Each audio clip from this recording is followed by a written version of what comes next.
from Wired.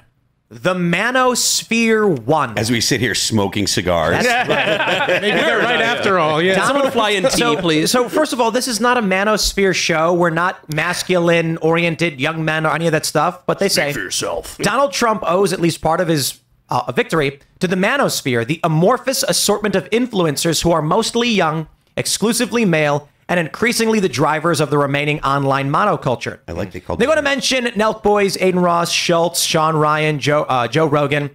They say, but he's the one you've definitely heard of. You're going to hear a lot of attribute Trump's win to all kinds of reasons, inflation, et cetera, et cetera. They say it was these podcasts and streams that Trump spent a disproportionate amount of time in the final weeks of his campaign for a good reason.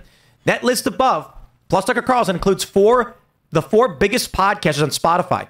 Trump sat with all of them, often for hours, reaching millions of conservative or apolitical people, cementing his status as one of them, a Sigma guy, a guy with clout, and the apex model of masculinity that prioritizes fame as a virtue unto itself. Certainly not the message that was delivered, because nobody looks at it that way.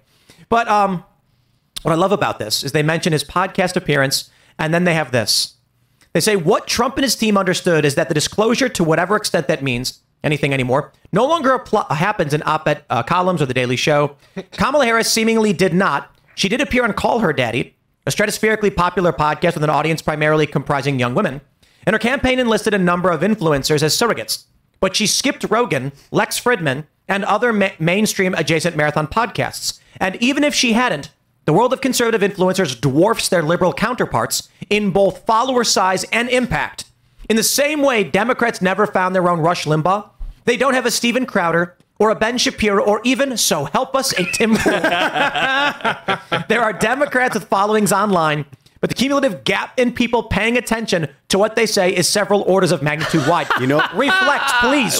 Reflect on this. Yeah, my neighborhood in Chicago flipped for Donald Trump. Yeah. I want to say this. It's MAGA and Seamus, too. Yeah, that's right. When I was a little kid, I lived there. Garfield Ridge boys right here. And this is blue Chicago. When 2016 was blue, it started to turn red in 2020, and now Garfield Ridge and Clearing are red. Yeah. Not the entirety, but in the westernmost portion, there's a gigantic red square of my entire neighborhood. Everyone's like Trump. It's because of you and the Manosphere that you lead, obviously. Yeah, so help us. I love that they're talking about how there's like no Tim Pool or whatever, and they totally ignore the communists.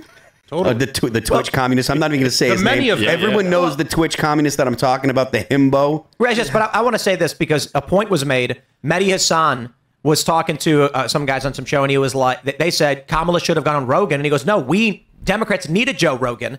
And the response was, they had one. His name was Joe Rogan. That's right. That's right. That's right. Well, I also just want to point this out. This term manosphere is hilarious because it just turns being a man into a political opinion. What do these podcasts actually have in common with one another? What they're saying is we have failed to secure the male vote. So what we're going to do is tie together a coalition of things in podcasts that men happen to enjoy and then say, this is a dangerous political movement that was working against us. I need to stress this real quick because they're saying we don't have a Tim Pool.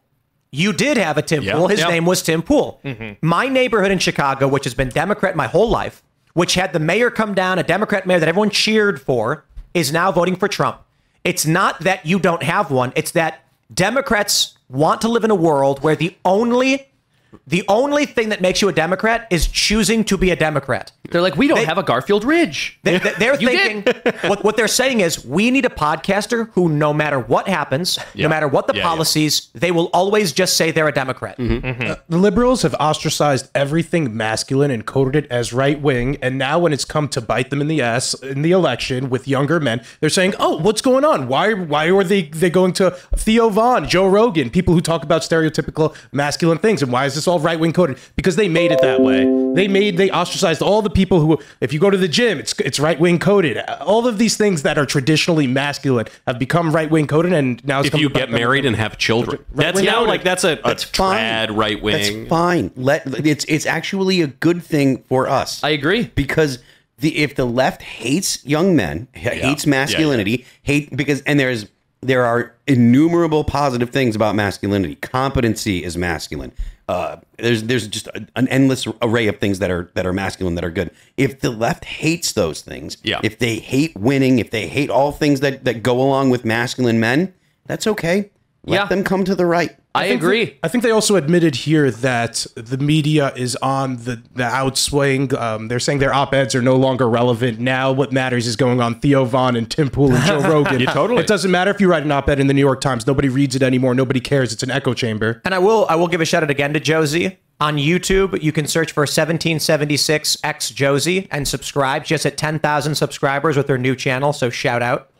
Well, I just want to mention, I'm actually shocked that they didn't mention White Guys for Harris as a force that helped deliver the fraction of the male vote that they did get. The reality is, I was watching some of their ads and making fun of them, and you'll notice, absolutely, you'll notice that in none of the messaging they put out there do they ever say a single good thing about white men. Yeah. So it's all, you can be different from the other white men. You can stand above the fray. But it's like, if you want to appeal to a demographic, you have to at least be willing to say one good thing about them as a group. They can't do it. I was watching an ad they made a while ago, and it was actually one I saw because Matt Walsh retweeted it and said, like, this looks like a woman's idea of what a man ad should be, or something. Yeah. It was just obviously not written by a man, and if it was, certainly not written by a straight man. But it's going on about, like, hey, white guys, kind of stinks being told we suck all the time. I get it, blah, blah, blah. But it's like, okay, let's just sidestep the fact that it's your party telling us we suck all the time, and then never say any reason why that shouldn't happen or why white men are good. And so this is my challenge to any political leader on the left or any pundit on the left who's concerned about the fact that you don't have the white male vote. Say one good thing about white men without throwing caveats at it, without giving a but, without mentioning historic injustices. Say one thing you appreciate or are grateful to white men for. They will never do it. Don't exactly. Don't and that is why they will never. That is why they will never get our vote. We like the results on Tuesday. Don't listen to Seamus. We like the results we got. Don't listen to him. Actually, I think the important thing for Democrats to realize is that Kamala ran a perfect campaign, and it's misogyny's fault. Exactly. It's misogyny's fault. And they should next time they run a campaign, it should be the same as Kamala. They're in meltdown right now, though. Again. They're melting down because they've already alienated white men intentionally. But the group of people, the two groups of people that delivered that margin of victory were black guys and Hispanics broadly. So the new white supremacists are blacks and Hispanics. And you've heard it on The View, you've heard it on cable news, the